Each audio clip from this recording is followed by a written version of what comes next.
वो है आपका वर्ण विचार। और वर्ण विचार में हमें सबसे पहले ये पढ़ना है कि वर्ण की शुरुआत कहाँ से हुई, क्योंकि जो भाषा है वो वर्णों से मिलकर आगे भाषा बनी है। तो जो भाषा है उसकी जो सबसे छोटी इकाई है, उसकी सबसे छोटी जो इकाई है पहले उसको पढ़ेंगे, फिर उससे बड़ी कौन सी इकाई है, उससे फिर बड़ी कौन सी है, और फिर कैसे ये भाषा बनी। तो सबसे पहले हम आज वर्णों का ज्ञान करेंगे। तो वर्ण के बारे में पढ़ते हैं। तो वर्ण की जो सबसे छोटी इकाई है वो क्या कहलाती है, ध्वनि कहलाती है। क्या कहलाती है, ध्वनि। इस ध्वनि को ही हम क्या कहते हैं, वर्ण कहते हैं। तो सबसे पहले मान लो जब एक छोटा बच्चा होता है, वो छोटा बच्चा एक सबसे पहले क्या करता है, वो किसी भी चीज को बल बनाने की शुरुआत करता है तो एक ध्वनि से करता है, और वो ध्वनि फिर आगे चलकर वो ऐसे अनार, आ से आ, फिर वो वर्ण में बदल जाता है, तो वो वर्ण कहलाते हैं। उसके बाद फिर वर्णों के मेल को, वर्ण को जब हम एक का वर्णों को जब हम व्यवस्थित रूप से रखते हैं तो वो वर्णमाला हो जाती है। तो आज हम वर्णमाला की जानकारी लेते हैं। सबसे पहले पढ़ते हैं वर्णमाला। तो वर्णमाला की हम बात करें तो जो वर्णमाला है वो है क्या, उसको कितने होते हैं वर्णमाला, इसकी परिभाषा क्या होती है और कितने भागों में इसको बांटा है, इसकी आज जानकारी लेंगे। तो वर्णों के व्यवस्थित समूह को, जो हमारे जो वर्ण है उनको व्यवस्थित समूह मतलब एक अच्छी तरीके से क्रम वाइज जो रखे हैं समूह को क्या कहते हैं, वर्णमाला कहते हैं। अब बात आती है वर्णमाला जो है वो उसके जो कुल कितने वर्ण होते हैं। तो कुल वर्णों की यदि जब बात आती है तो कुल वर्ण कितने होते हैं, 52 वर्ण होते हैं। कितने वर्ण होते हैं, 52। तो 52 वर्ण होते हैं। तो भाषा की जो ध्वनियां हैं वो ध्वनियों को उच्चारण की दृष्टि से दो भागों में बांटा गया है। जो भाषा की जो ध्वनियां हैं, ध्वनियां मतलब जो वर्ण है, जो वर्णमाला जो है उसको हमने कितने भागों में बांटा है, 2 भागों में बांटा है। कितने भागों में, 2 भागों में। और 2 भागों में कौन कौन सा, पहला भाग है स्वर और दूसरा भाग है व्यंजन। अब सबसे पहले हम स्वर को पढ़ेंगे कि स्वर है क्या और इसको कैसे कितने भागों में बांटा है।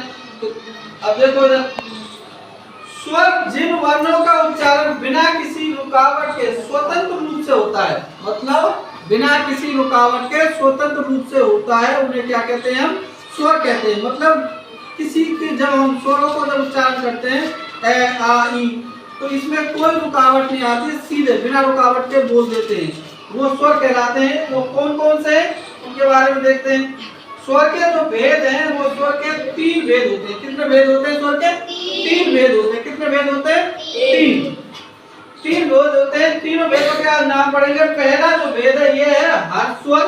हर्ष स्वर का मतलब होता है छोटा स्वर। हर्ष स्वर का क्या मतलब होता है, छोटा स्वर। इसको छोटे जो स्वर हैं उनका कैटेगरी मतलब छोटे क्या है। स्वर की हम बात करें तो कुल स्वर कितने होते हैं, 11 होते हैं। कितने होते हैं, 11 होते हैं। कितने होते हैं, 11 होते हैं। कुल स्वर कितने होते हैं, 11। अब 11 में से हम छोटे कितने हैं, बड़े कौन से हैं, छोटे उनको हम अलग अलग भागों में आज पढ़ेंगे। तो देखो छोटे में क्या है, पहले तो है ए, उसके बाद छोटी, फिर ऊ, उसके बाद आता है ऋषि। ये जो 11 में से जो 4 वर्ण हैं ये आपके हर स्वर में आते हैं। इसका मतलब छोटे स्वर। फिर दीर्घ, दीर्घ का मतलब होता है बड़ा। दीर्घ का मतलब क्या होता है, बड़ा। तो बड़े स्वर हैं आ ई उ, बड़ा उ। फिर ए आई ओ और औ। ये ए और ओ, इसका आप छोटे में नहीं समझोगे क्योंकि ये 2 स्वरों से मिलकर बनते हैं। ये अकेले स्पेशल से नहीं बनते, 2 स्वरों से मिलकर बनते हैं, इसलिए बड़े हैं, ये बड़े में आते हैं। अब बात आता है तीसरा जो है विलुप्त स्वर। विलुप्त स्वर क्या है, इसमें आपको ना तो उच्चारण दिखाई देता है, सिर्फ सुनाई देता है।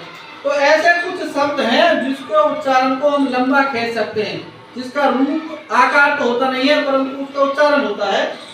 जैसे ओम शब्द है, तो इस ओम शब्द को हम अगर लंबा खींचे ओम, तो ये जो है कितना भी हम इसको लंबा खींच सकते हैं। तो ऐसे जो शब्द हैं वो विलुप्त स्वर में आते हैं।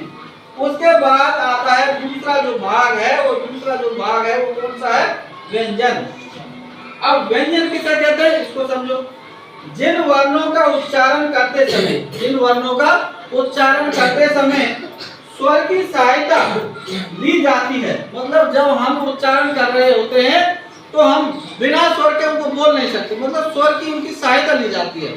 और जो स्वर होते हैं वो किसी की सहायता नहीं लेते, वो स्वतंत्र होते हैं, वो बिना रुकावट के बोले जाते हैं। परंतु जो व्यंजन है बिना स्वर के नहीं बोले जा सकते, इसलिए जो हम स्वरों की जो सहायता लेते हैं वो हमारे शब्द, वो जो हमारे वर्ण हैं वो क्या है, व्यंजन है।